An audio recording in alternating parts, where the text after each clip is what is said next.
চৌদিশে এতিয়া নাগাৰা নাম পৰিৱেশন কৰি ভাইৰেল হৈ পৰিছে কৰিশ্মা নাথ। নমস্কাৰ, মই জিতুমণি ঠাকুৰীয়াই স্বাগতম জনাইছোঁ জিতু টক্স ইউটিউব চেনেলটিৰ অন্য এটা ভিডিঅ'লৈ। বৰ্তমান সময়ত নাগাৰা নাম পৰিৱেশন কৰি ভাইৰেল হৈ পৰিছে কৰিশ্মা নাথ।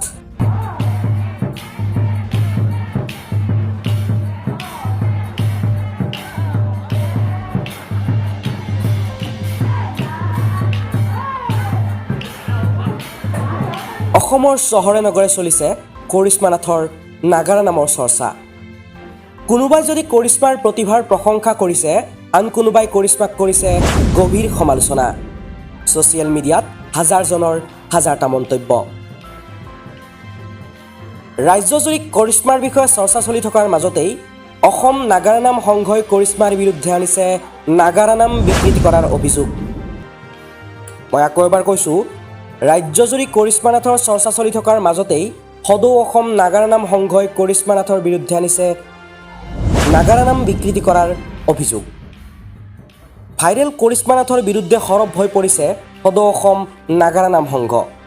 ইয়াৰ মাজতে কৰিশ্মাই প্ৰকাশ কৰিছে নিজৰ প্ৰতিক্ৰিয়া।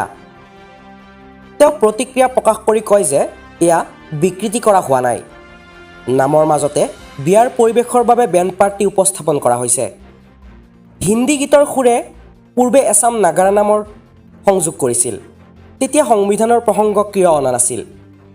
পূৰ্বৰ পাঠকসকলৰ বিৰুদ্ধে কি ব্যৱস্থা লৈছিল নাগাৰা নাম সংঘই? এনেদৰে নিজৰ মতামত প্ৰকাশ কৰিলে কৰিশ্মা নাথে।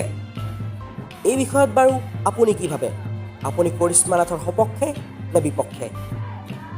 কমেণ্ট কৰি জনাওক আপোনাৰ মন্তব্য।